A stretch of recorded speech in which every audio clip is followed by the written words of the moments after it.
আপনি কি প্রায় রাত ১টা বা ২টা পর্যন্ত মোবাইল ব্যবহার করেন? ভাবছেন আজ একটু কম ঘুমালেও কিছু হবে না। কিন্তু জানেন কি মাত্র ১ রাত ঠিক মতো না ঘুমালে আপনার মস্তিষ্কের মনোযোগ এবং শরীরের স্বাভাবিক কাজে বাধা হতে পারে। আর যদি এটি প্রতিদিনের অভ্যাস হয়ে যায় তাহলে ভবিষ্যতে আরও বড় সমস্যার ঝুঁকি বাড়তে পারে। আজকের ভিডিওতে জানবেন ঘুমের অভাবে শরীরে কী কী পরিবর্তন হতে পারে এবং ভালো ঘুমের সহজ কিছু উপায়। তাই ভিডিওটি সম্পূর্ণ দেওয়ার অনুরোধ রইল। নম্বর 1, মস্তিষ্ক ঠিকমতো কাজ করতে পারে না। ঘুমের সময় আমাদের মস্তিষ্ক সারাদিনের তথ্য গুছিয়ে রাখে।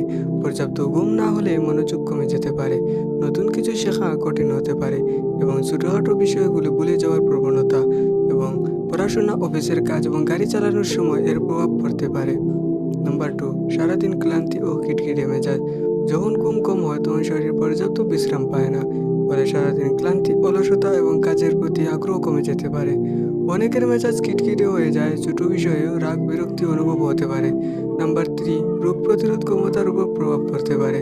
পর্যাপ্ত ঘুম শরীরের রোগ প্রতিরোধ ব্যবস্থাকে ভালোভাবে কাজ করতে সাহায্য করে, কিন্তু দীর্ঘদিন যখন ঘুম কম হয় এর বিরুদ্ধে লড়াই ক্ষমতা কিছুটা দুর্বল হয়। তাই সুস্থ থাকার জন্য নিয়মিত ভালো ঘুম গুরুত্বপূর্ণ। নাম্বার 4, দীর্ঘদিন ঘুম কম হলে শরীরে কী কী ক্ষতি হয়।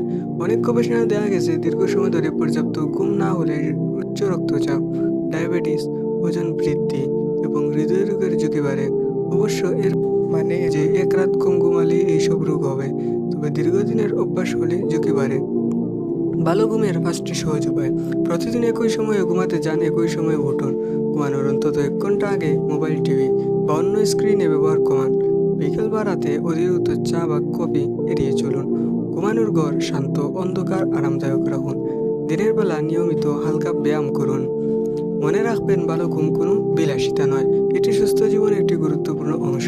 যদি আপনার নিয়মিত ঘুমের সমস্যা থাকে অবশ্যই ভালো ঘুমের জন্য ডক্টরের সাথে পরামর্শ করুন। ধন্যবাদ।